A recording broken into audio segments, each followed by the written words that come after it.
ಒಂದು ಕೇಕ್ ಇದೆ. ಕೇಕಿಗೆ 4 ಜನ ವಾಲಿಸುಗಾರರಿದ್ದಾರೆ. ಕೇಕಿಗೆ 4 ಜನ ವಾಲಿಸಿ ನನ್ನ ಪಾಲಿಗೆ ಬಂದಂತ ಆ ಕೇಕ್ ಅನ್ನು ಇಲ್ಲದವರ ಜೊತೆ ಹಂಚಿಕೊಳ್ಳೋದು. ಆ ಹಂಚಿಕೊಂಡಾಗ ಸಿಗುವಂತ ಸಮಾಧಾನ ಏನಿದೆ, ಶಾಂತಿಯನ್ನೇ ನಮ್ಮ ಪ್ರಭು ಯೇಸು ಕ್ರಿಸ್ತರು ಕೊಡುವಂತ ಶಾಂತಿಯಾಗಿದೆ. ಅದರಿಂದ ಕೇಕ್ ಆಯ್ತು. ಇದರ ರುಚಿ ಎಲ್ಲರೂ ಕೂಡ ನಮ್ಮ ಈ ಒಂದು ಯುವಕರು ನೀಡ್ತಾ ಇದ್ದಾರೆ. ಕೇಕ್ ಅನ್ನು ಕತ್ತರಿಸಿ ಈ ಸಲಹೆಗಳ ಸಂಭ್ರಮವನ್ನ ನಾವು ಸೆಲೆಬ್ರೇಟ್ ಮಾಡಬೇಕಂದ್ರೆ ಬೇರೆ ಬೇರೆ ರೀತಿಯನ್ನ ಅನುಸರಿಸ್ತೀವಿ. ಅದರಲ್ಲಿ ಒಂದು ಸಿಂಗಿಂಗ್ ಆಗಿದೆ. ನಮ್ಮ ವಿರಾಜಪೇಟೆ ವಲಯದಲ್ಲಿ ಇರ್ತಕ್ಕಂಥ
ಸಂತ ಅಂತೋನಿ ಧರ್ಮ ಕೇಂದ್ರದ ಗ್ರೂಪಿಗೆ ಜೋರಾಗಿ ಚಪ್ಪಳೆ ತಟ್ಟುವವರಿಗೆ ಬರೆದಂತಹ ಪತ್ರ 13ನೇ ಅಧ್ಯಾಯ 1ನೇ ಮತ್ತು 2ನೇ ವಚನದಲ್ಲಿ ನಾವು ಹೀಗೆ ಕೇಳ್ತೇವೆ: ಪ್ರತಿಯೊಬ್ಬನು ತನ್ನ ಮೇಲಿನ ಅಧಿಕಾರಿಗಳಿಗೆ ಅಧೀನನಾಗಿರಬೇಕು. ಅಧಿಕಾರವೆಂದು ಬರುವುದು ದೇವರಿಂದಲೇ. ಈಗಿರುವ ಅಧಿಕಾರಿಗಳು ದೇವರಿಂದಲೇ ನೇಮಕಗೊಂಡವರು. ಆದುದರಿಂದ ಅಧಿಕಾರವನ್ನು ವಿರೋಧಿಸುವವರು ದೇವರ ಆ ನೇಮಕವನ್ನು ವಿರೋಧಿಸುತ್ತಾರೆ. ಅಂತವರು ಶಿಕ್ಷೆಗೆ ಗುರಿಯಾಗುತ್ತಾರೆ. ನಿಮ್ಮೆಲ್ಲರ ಒಂದು ಪ್ರಯತ್ನದಿಂದಾಗಿ ಇಂದು ಸನ್ಮಾನ್ಯ ಶ್ರೀ ಎಸ್ ಪೊನ್ನಣ್ಣನವರು ನಮ್ಮ ನಾಯಕರಾಗಿದ್ದಾರೆ, ಜನಮೆಚ್ಚಿದ ನಾಯಕರಾಗಿದ್ದಾರೆ. ಅವರನ್ನು ನಾವು ಅಂಗೀಕರಿಸಿದ್ದೇವೆ. ಅವರು ನಮ್ಮ ಸೇವೆ ಮಾಡ್ತಾ ಇದ್ದಾರೆ. ಆದ್ದರಿಂದ ಅವರ ಸೇವೆಯಲ್ಲಿ ಸರ್ವ ಯಶಸ್ಸು ಕಂಡುಕೊಳ್ಳಲೆಂದು ನಾವು ಪ್ರತಿನಿತ್ಯ ಅವರಿಗಾಗಿ ಪ್ರಾರ್ಥಿಸಬೇಕಾಗಿದೆ. ಮತ್ತು ಸರ್ಕಾರ ಕೈಗೊಳ್ಳುವಂತಹ ಪ್ರತಿಯೊಂದು ಆದೇಶವನ್ನು ನಾವು ಕಾರ್ಯದ ಅನುಸರಿಸುವ ಅವಶ್ಯಕತೆ ಇದೆ. ನಮ್ಮ ಈ ಒಂದು ಕಾರ್ಯಕ್ರಮಕ್ಕೆ ಮುಖ್ಯ ಅತಿಥಿಗಳಾಗಿ ಬಂದು ತಮ್ಮ ಕ್ರಿಸ್ತ ಜಯಂತಿಯ ಹಾಗೂ ಹೊಸ ವರ್ಷದ ಸಂದೇಶವನ್ನು ಕೊಡಲು ಅವರು ಆತುರವಾಗಿದ್ದಾರೆ. ಆದ್ದರಿಂದ ನಿಮ್ಮೆಲ್ಲರ ಪರವಾಗಿ ಸನ್ಮಾನ್ಯ ಶ್ರೀ ಎಸ್ ಪೊನ್ನಣ್ಣನವರಿಗೆ ಇಂದಿನ ಸಂದೇಶವನ್ನು ನೀಡುವಂತೆ ಕರೆಯನ್ನು ಕೊಡುತ್ತೇವೆ. ಕೊಡಗಿನ ಸಮಸ್ತ ಕ್ರೈಸ್ತ ಬಾಂಧವರಿಗೆ ಕ್ರಿಸ್ಮಸ್ ಹಬ್ಬದ ಶುಭಾಶಯಗಳು. ಮೆರಿ ಕ್ರಿಸ್ಮಸ್. ಇನ್ನು ಕೆಲವೇ ದಿನಗಳಲ್ಲಿ 2025ನೇ ವರ್ಷವನ್ನು ಮುಗಿಸಿ ನಾವು ಹೊಸ ವರ್ಷಕ್ಕೆ ಕಾಲಿಟ್ಟಿದ್ದೇವೆ. ಅದರಿಂದ ಬರುವಂಥ ಹೊಸ ವರ್ಷದ ಶುಭಾಶಯಗಳು ಕೂಡ. Very very happy new year to all of you. ಇವತ್ತು ಸೌತ್ ಕೊಡಗು ಕ್ರಿಶ್ಚಿಯನ್ ಅಸೋಸಿಯೇಷನ್ ಅವರು ಇಲ್ಲಿ ಕ್ರಿಸ್ಮಸ್ ದಿನಾಚರಣೆಯನ್ನು ಆಚರಣೆ ಮಾಡಬೇಕು. ಯಾಕಂದರೆ ಕ್ರಿಸ್ಮಸ್ ಒಂದು ದಿನಕ್ಕೆ ಸೀಮಿತ. ಅದರ ಆಚರಣೆಯನ್ನು ನಾವು ಮಾನವೀಯತೆಯನ್ನು ಆಚರಣೆ ಮಾಡುವಂಥ ಎಲ್ಲ ಸಂದರ್ಭದಲ್ಲೂ ಕೂಡ ಮಾಡ್ಬೋದು ಅಂತ ಹೇಳುವಂಥದ್ದು ನಮ್ಮ ಭಾವನೆ.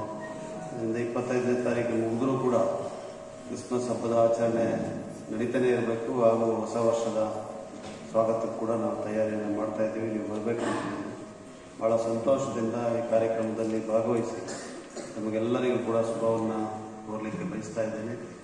ಕಾರ್ಯಕ್ರಮದಲ್ಲಿ ಉಪಸ್ಥಿತರಿರುವಂಥ ಧರ್ಮಗುರುಗಳು ರೆವರೆಂಡ್ ಫಾದರ್ ಮೊದಲಾಯಿ ಮುತ್ತು ಅವರೇ, ನಮ್ಮ association Kodagu south Kodagu Christian association ಅಧ್ಯಕ್ಷರಾದಂಥ ಬಾಬುರವರೇ, ಕೂರ್ ಕ್ಲಿಫ್ ರೆಸಾರ್ಟ್ನ ಮಾಲೀಕರು ಆತ್ಮೀಯ ಸ್ನೇಹಿತರಾದಂಥ ಜಾನ್ ರವರೇ, ಸಿಸ್ಟರ್ ಎಲಿಜಬೆತ್ ಅವರೇ, ಈ ಕಾರ್ಯಕ್ರಮವನ್ನು ನಿರೂಪಣೆ ಮಾಡ್ತಾ ಇರುವಂಥ ಪ್ರೊಫೆಸರ್ ಸಲ್ಡನ್ ಅವರು ಮತ್ತು ಇಲ್ಲಿ ಸೇರಿರುವಂಥ ಎಲ್ಲ ನನ್ನ ಸ್ನೇಹಿತರಿದ್ದಾರೆ, ಸ್ಯಾಮ್ ಅವರಿದ್ದಾರೆ, ಡಾಮಿ ಅವರಿದ್ದಾರೆ, ರಾಬಿನ್ ಅವರು ಭಾಳ ಆಸಕ್ತಿ ವಹಿಸಿಕೊಂಡು ಮಾಡ್ತಾ ಇದ್ದಾರೆ ಕೆಲಸ, ಹರಿಯವರಿದ್ದಾರೆ. ಎಲ್ಲ ತಮಗೆಲ್ಲರಿಗೂ ಕೂಡ ನಮಸ್ಕಾರಗಳನ್ನು ಸಲ್ಲಿಸಿ ನಾನು ಹೆಚ್ಚು ಮಾತಾಡೋದಕ್ಕೆ ಹೋಗೋದಿಲ್ಲ. ಫಾದರ್ ಅವರು ಭಾಳಷ್ಟು ವಿಚಾರಗಳನ್ನು ಸಂಕ್ಷಿಪ್ತವಾಗಿ ಹೇಳಿದ್ದಾರೆ. ನಾವು ಒಂದು ಸಮಾನ ಸಮಾಜದ ನಿರ್ಮಾಣಕ್ಕೆ ಬದ್ಧವಾಗಿ ಕೆಲಸ ಮಾಡಬೇಕು ಅಂತ ಹೇಳೋದೇ ನನ್ನ ಒಂದು ಉದ್ದೇಶ. ಅಂದರೆ ಈಕ್ವಾಲಿಟಿ, ಬರೀ ಕಾನೂನಲ್ಲ, equality not just in law, equality in daily life, day to day life, ಎಲ್ಲ ದಿನನಿತ್ಯದ ಜೀವನದಲ್ಲೂ ಕೂಡ ಪ್ರತಿಯೊಬ್ಬ ನಾಗರಿಕನು ಸಮಾನವಾಗಿ ಬದುಕಬೇಕು ಅಂತ ಹೇಳುವಂಥ ಕಲ್ಪನೆ ಹೊತ್ಕೊಂಡು ನಾನು ಕೆಲಸವನ್ನು ಮಾಡ್ತಾ ಇದ್ದೀನಿ. ನೀವು ಎಲ್ಲರೂ ಕೂಡ ಇಲ್ಲಿ ಸೇರಿರುವಂಥವರು ಮತ್ತು ನಾಡಿನ ಎಲ್ಲ ಜನತೆ ಹೆಚ್ಚು ಪ್ರೀತಿ ವಿಶ್ವಾಸವನ್ನು ತೋರಿಸಿ ನನ್ನ ಮೇಲೆ ನಂಬಿಕೆಯನ್ನು ಇಟ್ಟು ಆಶೀರ್ವದಿಸಿದ್ದೀನಿ. ಅದರಂತೆ ಕೆಲಸವನ್ನು ಮಾಡ್ತಾ ಇದ್ದೀನಿ, ಮುಂದಕ್ಕೂ ಕೂಡ ಮಾಡ್ತೀನಿ. ಎಲ್ಲ ಧರ್ಮದ, ಅದು ಕ್ರೈಸ್ತ ಧರ್ಮ ಇರ್ಬೋದು, ಹಿಂದೂ ಧರ್ಮ ಇರ್ಬೋದು, ಇಸ್ಲಾಂ ಧರ್ಮ ಇರ್ಬೋದು, ಬೌದ್ಧ ಧರ್ಮ ಇರ್ಬೋದು, ಜೈನ್ ಧರ್ಮ ಇರ್ಬೋದು, ಎಲ್ಲ ಧರ್ಮ ಕೂಡ ಸಮಾನತೆ ಇರಬೇಕು ಅಂತ ಹೇಳುವಂಥದ್ದೇ ಎಲ್ಲ ಧರ್ಮದ ಉದ್ದೇಶ. ಅದರಿಂದ ಇವತ್ತು ಸಮಾನತೆಯನ್ನು ನಾವು ಕಾಣಬೇಕಾದ ಸಮಾಜದಲ್ಲಿ ಆರ್ಥಿಕವಾಗಿ ಎಲ್ಲರೂ ಕೂಡ ಸದೃಢರಾಗಬೇಕು. ಎಕನಾಮಿಕ್ ಪ್ರೋಗ್ರೆಸ್ ಆದರೆ ಮಾತ್ರ ಈಕ್ವಾಲಿಟಿ ಕಾಣಲಿಕ್ಕೆ ಸಾಧ್ಯ ಆಗುತ್ತೆ. ಅದಕ್ಕೆ ನಮ್ಮ ರಾಜ್ಯದ ಸರ್ಕಾರ, ನನ್ನ ಮುಖ್ಯಮಂತ್ರಿಗಳು ಕೂಡ, ನಾನು ಬೆಳಗಾಂ ಅಧಿವೇಶನದಲ್ಲಿ ಬೆಳಗಾಂನಲ್ಲಿರುವಂಥ ಗುರುಗಳಾದಂಥ ಬಿಷಪ್ರವರ ಜೊತೆ ನಾವು ಅವತ್ತು ಮಧ್ಯಾಹ್ನದ ಊಟಕ್ಕೆ ಕರೆದಿದ್ವಿ. ನಾನು ಕೂಡ ಮುಖ್ಯಮಂತ್ರಿಗಳ ಜೊತೆ ಹೋಗಿ, ಅದು ಕ್ರಿಸ್ಮಸ್ಗಿಂತ ಒಂದು 2 ದಿವಸಕ್ಕೆ ಮೊದಲು ಹೋದಾಗ ಆ ಸಂದರ್ಭದಲ್ಲೂ ಕೂಡ ಅದನ್ನೇ ಹೇಳಿದೆ. ಆರ್ಥಿಕವಾದಂಥ ಭದ್ರತೆಯನ್ನು ಕೊಡೋದ್ರ ಮೂಲಕ, ಸಾಮಾಜಿಕ ಭದ್ರತೆಯ ಕಾರ್ಯಕ್ರಮಗಳ ಮೂಲಕ ನಮ್ಮ ಸರ್ಕಾರ ಬಡತನ ನಿರ್ಮೂಲನೆ ಮಾಡಿ ಸಮಾಜವನ್ನು ಕಟ್ಟಲಿಕ್ಕೆ ಬದ್ಧವಾಗಿದೆ ಅಂತ ಹೇಳುವಂಥ ಮಾತನ್ನು ಬಿಷಪ್ ಅವರು ಕೂಡ ಹೇಳಿದರು. ಅದನ್ನು ನಮ್ಮ ಮುಖ್ಯಮಂತ್ರಿಗಳಾದಂಥ ಸಿದ್ದರಾಮಯ್ಯನೂ ಕೂಡ ಉಲ್ಲೇಖ ಮಾಡಿದರು. ನಾನು ಇಷ್ಟನ್ನೇ ಹೇಳಲಿಕ್ಕೆ ಬಯಸ್ತೇನೆ, ಎಲ್ಲ ಧರ್ಮದ ಪ್ರತಿಪಾದನೆ ಆಗಿರ್ಬೋದು, ಅದರ ಪಾಲನೆ ಆಗಿರ್ಬೋದು, ಆ ಧರ್ಮದ ಪಾಲನೆ ಮಾಡುವವರಿಗೆ ಮುಕ್ತವಾದಂಥ ವಾತಾವರಣವನ್ನು ನಿರ್ಮಾಣ ಮಾಡುವಂಥದ್ದು ಅತಿ ಅವಶ್ಯಕ. ಎಲ್ಲೂ ಕೂಡ ಭಯ ಇರಬಾರ್ದು. ಇಲ್ಲೇ ಸ್ವತಂತ್ರವಾಗಿ ಅವ್ರು ಯಾವ ಧರ್ಮದಲ್ಲಿ ವಿಶ್ವಾಸವನ್ನು ಇಟ್ಟಿದ್ದಾರೋ, ನಂಬಿಕೆಯನ್ನು ಇಟ್ಟಿದ್ದಾರೋ, ಅದರ ಪಾಲನೆಯನ್ನು ಮಾಡುವಂಥ ವಾತಾವರಣ ನಿರ್ಮಾಣ ಮಾಡೋದು ಕೂಡ ಅಷ್ಟೇ ಮುಖ್ಯ. ಅದರಿಂದ ಈ 2 ವಿಚಾರಗಳನ್ನು ಹೇಳಿ ನಾನು ನನ್ನ ಮಾತುಗಳನ್ನು ಮುಗಿಸ್ತೀನಿ. ಸಮಾಜದ ನಿರ್ಮಾಣಕ್ಕೆ ಬದ್ಧವಾಗಿ ನಮ್ಮ ಸರ್ಕಾರ ಮತ್ತು ನಾನು ನಿಮ್ಮೆಲ್ಲರ ಒಬ್ಬ ಪ್ರತಿನಿಧಿಯಾಗಿ ಕೆಲಸ ಮಾಡಲಿಕ್ಕೆ ಪ್ರಯತ್ನವನ್ನು ಮಾಡ್ತಾ ಇದ್ದೀವಿ, ಮುಂದಕ್ಕೂ ಕೂಡ ಮಾಡ್ತೀವಿ. ಮತ್ತು ಸರ್ವಧರ್ಮದ ಪಾಲನೆಗೆ ಮುಕ್ತವಾದಂಥ ಮುಕ್ತವಾದಂಥ ವಾತಾವರಣ ಹಾಗೂ ಸ್ವಾತಂತ್ರ್ಯವನ್ನು ಕೂಡ ನಿರ್ಮಾಣ ಮಾಡಲಿಕ್ಕೆ ನಾವು ಬದ್ಧವಾಗಿ ಕೆಲಸ ಮಾಡ್ತಾ ಇದ್ದೀವಿ. ಎಲ್ಲರೂ ಕೂಡ ನೇರಾಗಿ ನಮ್ಮೆಲ್ಲರ ಗುರಿ ಒಂದೇ, ಮಾನವೀಯತೆಯನ್ನು ಎತ್ತಿ ಸಾರುವಂಥ ಇವತ್ತು ಹಬ್ಬವನ್ನು ನಾವು ಆಚರಣೆಯನ್ನು ಮಾಡ್ತಾ ಇದ್ದೀವಿ, ಕ್ರಿಸ್ಮಸ್ ಹಬ್ಬ. ಮತ್ತು ಕ್ರೈಸ್ತ ಧರ್ಮದ ವಿಶ್ವಾಸ ಕೂಡ ಮಾನವೀಯತೆಯನ್ನು ಎತ್ತಿ ಸಾರಬೇಕು, ಮನುಷ್ಯನಲ್ಲಿ ಪ್ರೀತಿಸಬೇಕು. ಇದೇ ಎಲ್ಲ ಧರ್ಮದ ಕೊನೆಯದಾಗಿರುವಂಥ ಗುರಿ. ಅದರಿಂದ ತಮಗೆಲ್ಲರಿಗೂ ಕೂಡ ಮತ್ತೊಮ್ಮೆ ಕ್ರಿಸ್ಮಸ್ ಹಬ್ಬದ ಆರ್ಥಿಕ ಶುಭಾಶಯಗಳನ್ನು ಕೋರಿ, ಬರುವಂಥ ವರ್ಷ 2026 ವರ್ಷ ಕೂಡ ಶುಭಾಶಯಗಳನ್ನು ಕೋರ್ತೀನಿ. ಸಣ್ಣ ಮಕ್ಕಳು ಭಾಳಷ್ಟು ಇದ್ದಾರೆ, ಬಾಯರ್ನಲ್ಲಿ ಆಡಿದಂಥ ಯುವಕರಿದ್ದಾರೆ. ಅವರಿಗೆಲ್ಲ ಕೂಡ ಮುಂದಿನ ವರ್ಷ ಉಜ್ವಲವಾಗಿರಲಿ, ಒಳ್ಳೆಯ ಭವಿಷ್ಯವನ್ನು ಅವ್ರಿಗೆ ದೇವರು ಕರುಣಿಸಲಿ ಅಂತ ಕೂಡ ಪ್ರಾರ್ಥನೆ ಮಾಡಿ, ನಿಮಗೆಲ್ಲರಿಗೂ ಒಳ್ಳೆಯದಾಗಲಿ ಅಂತೇಳಿ ಹಾರೈಸಿ ನನ್ನ ಮಾತನ್ನು ಮುಗಿಸ್ತೇನೆ.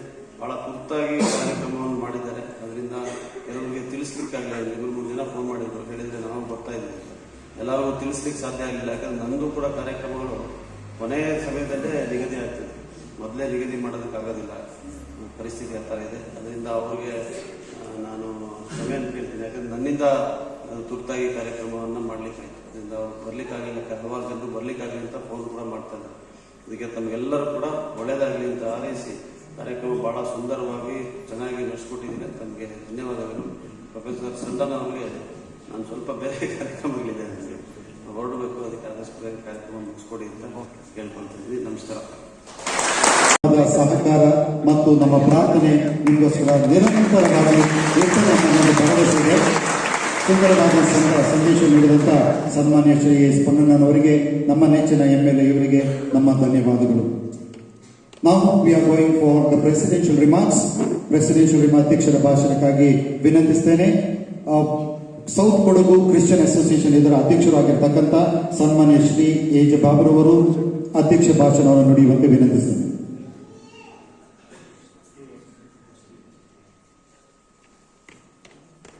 ಸ್ವಲ್ಪ ಬದಲಾವಣೆ.